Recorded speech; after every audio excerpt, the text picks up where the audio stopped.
குர்ஆன் ஓதி தருவதை தொழிலாக செய்யலாமா?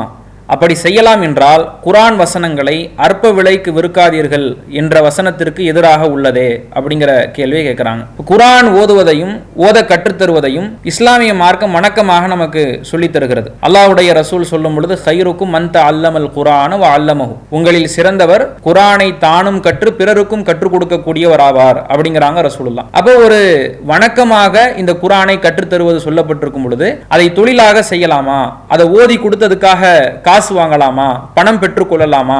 அப்படிங்கிற கேள்வி கேட்கப்படுகிறது. குர்ஆனை கற்றுக் கொடுக்கக்கூடிய யாராக இருந்தாலும் அவங்க அதை தொழிலா செய்யறது கிடையாது. அதற்காக வேண்டிய அவர்கள் பொருளாதாரத்தை பெற்றுக் கொள்றது இல்லை. ஒரு பெரும் நேரத்தை அவர்கள் ஒதுக்குறதுனால தான் அவங்க பொருளாதாரத்தை பெற்றுக்கொள்ள வேண்டிய ஒரு நிர்பந்தத்துக்கு தள்ளப்படுறாங்க. குர்ஆன் ஓத கத்துக்கிறது இருக்குல்ல, இது எல்லா முஸ்லிம்களுக்கும் வலியுறுத்தப்பட்டிருக்கிறது. ஏன்னா தொழுகையில குர்ஆன் ஓத வேண்டியது இருக்கு.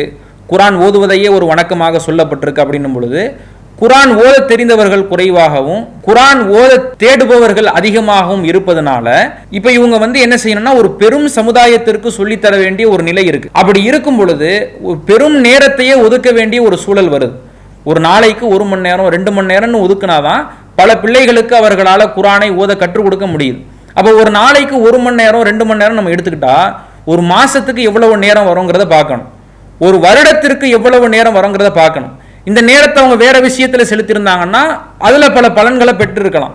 ஆனா இந்த பணிகளை அவர்கள் செய்வதற்காக பெரும் நேரத்தை அவர்கள் ஒதுக்குவதற்காக கட்டணம் வசூலிக்கிறது இதை தொழிலாக செய்வதாக ஆகாது. அதே சமயத்துல நீ ஒரு பக்கம் வாசி காட்டிட்டியா உனக்கு இவ்வளவு ஃபீஸ், நாளைக்கு 2 பக்கம் வாசி கொடுத்தா உனக்கு இவ்வளவு ஃபீஸ்னு அவங்க வசூலிக்கிறது இல்லை. அவர்கள் செலவழிக்கக்கூடிய நேரத்துக்காக என்ன செய்யறாங்க? கட்டணம் வசூலிக்கிறாங்க. இதை பார்த்தீங்கன்னா ஜகாத்துடைய சட்டத்தில் இருந்து கூட இந்த சட்டத்தை பெற முடியும்.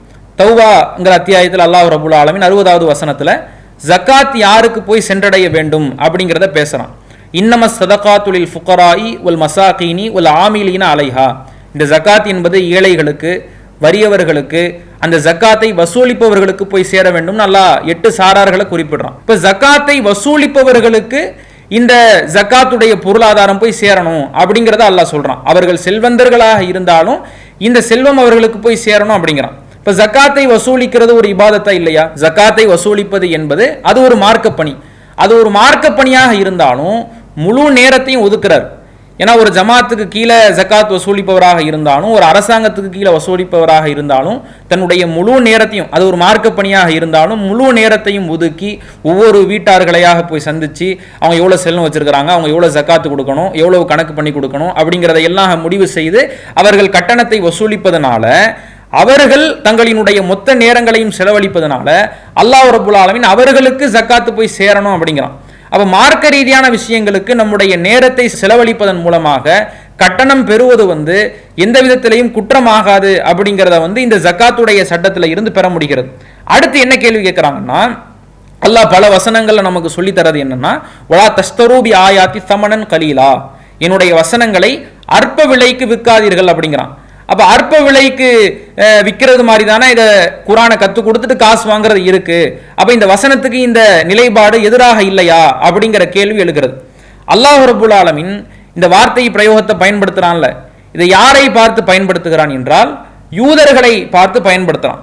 யூதர்கள்ல யாருமே என்ன பண்ணல, அவங்களுடைய வேதத்தை ஓதி அதை கற்றுக் கொடுத்து அதை அதற்கு பணமாக வசூலிப்பதும் இல்லை, கட்டணம் வசூலிப்பதும் இல்லை, அது குறித்து இந்த வசனம் பேசுவதும் இல்லை. இதை எந்த வசனம் நமக்கு தெரியப்படுத்துதுன்னா 3வது அத்தியாயம் 187வது வசனம் நமக்கு தெரியப்படுத்துகிறது. அல்லாஹ் என்ன செய்யறான்? யூதர்களோடு ஒரு ஒப்பந்தம் எடுக்கிறான். என்ன ஒப்பந்தம்? இந்த தௌராத்துங்கிற வேதத்தை அவர்களுக்கு கொடுத்து அதுல உள்ளது எதையுமே மறைக்காம மக்களிடத்துல தெளிவுபடுத்தணும், மக்களிடத்துல உள்ளது உள்ளபடி தீர்ப்பளிக்கணும் அப்படிங்கிற ஒரு ஒப்பந்தம் யூதர்களிடத்தில் எடுக்கப்படுகிறது. அப்படி எடுக்கும் பொழுது அவங்க என்ன செஞ்சாங்க? ஃபனபதூஹு வராஅ ஸுஹூரிஹிம், அந்த ஒப்பந்தத்தை அவர்களினுடைய முதுகுக்கு பின்பாக தூக்கி எறிந்தார்கள். வஷ்தரு பிஹி தமனன் கலீலா, அந்த வேதத்தில் உள்ள வசனங்களை மறைப்பதன் மூலமாகவும் உள்ளது உள்ளதுபடி தீர்ப்பளிக்காததினாலையும் அற்ப விலைக்கு விற்றவர்களாக அவர்கள் ஆனார்கள். ஃபபிஸமா யஷ்தரூன், அவர்கள் விலைக்கு வாங்கியது கெட்டது என்று அல்லாஹ் ரப்புல் ஆலமீன் எதை கண்டிக்கிறான்னா, வேதத்தில் உள்ளது மறைச்சதையும் வேதத்தில் உள்ளது உள்ளதுபடி தீர்ப்பளிக்காமல் இருந்ததையும் அல்லாஹ் ரப்புல் ஆலமீன் கண்டித்து என்னுடைய வசனத்தை நீங்கள் அற்ப விலைக்கு விற்காதீர்கள் என்று கண்டிக்கிறானே ஒழிய அவங்க வேதத்தை சொல்லி கொடுத்து அதற்காக கட்டணம் வசூலிச்சதுனால இந்த வசனம் அருளப்படவில்லை. அப்ப மார்க்க ரீதியான ஒரு பணிகளில் ஈடுபடுறோம், அந்த பணிகளுக்காக வேண்டி எண்ணற்ற நேரங்களை ஒதுக்குறோம். ஏன்னா குர்ஆனை கற்றுக் கொடுப்பதுங்கிறது ஒரு சாதாரண விஷயம் கிடையாது. வேற ஒரு மொழியை கற்றுக் கொடுக்கணும், அந்த மொழியில இருக்கக்கூடிய வார்த்தைகள் பழகணும், அதற்கு டைம் எடுக்கும், நேரம் எடுக்கும். ஒரு நாளைக்கு 1 மணி நேரம் 2 மணி நேரம் டைம் ஆகும்.